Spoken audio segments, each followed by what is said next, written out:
Parang kailan lang 2024 is gone. Ngayon humaharap tayo sa 2025. Sana sa taon na ito ay maging bless po sa atin lahat, lalong-lalo na po sa mga mahal ko sa buhay na naway lahat-lahat ay nasa mabuting kalagayan at healthy sa buong taon 2025.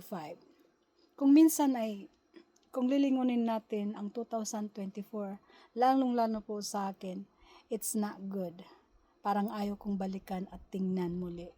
Sa daming pamilya na nawala, sa pamilya ko, bali, my mother, my auntie, my uncle, my cousin, 2024.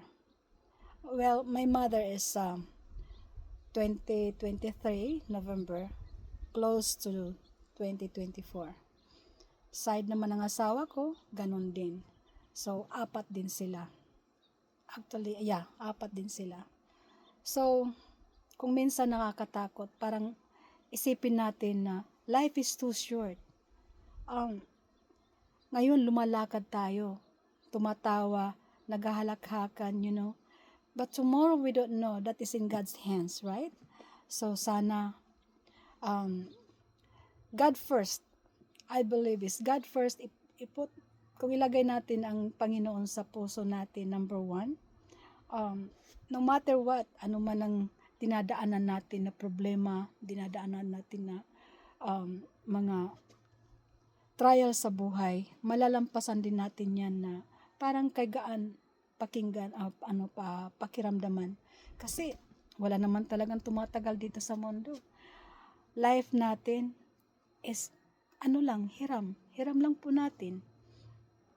Kaya, yung buhay na yan na hiniram sa atin, samantalahin natin na magpaglingkod tayo sa Panginoon at masunod natin ang kagustuhan niya para pag tayo binawian ng katawan, binawi na itong katawan na ito na hiram natin, ay sa Kanya pa rin tayo babalik, hindi sa impyerno.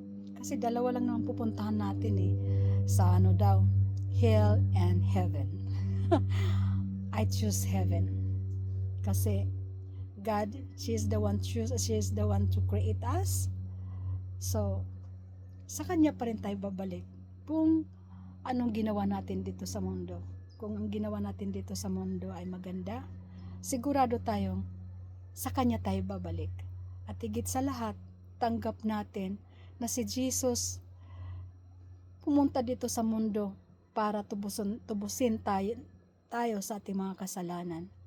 At pag natanggap natin lahat yon, na siya ang ating manunubos, at pinagsakripisyo niya ang kanyang katawan para sa atin, buhay niya para sa atin, na i-appreciate natin ang lahat ng pagsakripisyo niya at sundin natin ang batas na ibinigay niya sa atin.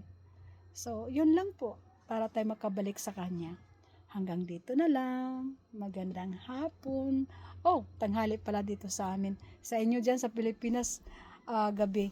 Magandang umaga sa inyong lahat dyan dahil alam kong umaga dyan.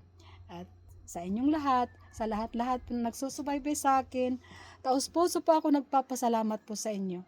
Wala pa akong ibang masasabi kung hindi ang pagpapasalamat sa Panginoon na naway tayong lahat ay nasa mabuting kalagayan at ligtas po tayo palagi sa anumang kapamakan.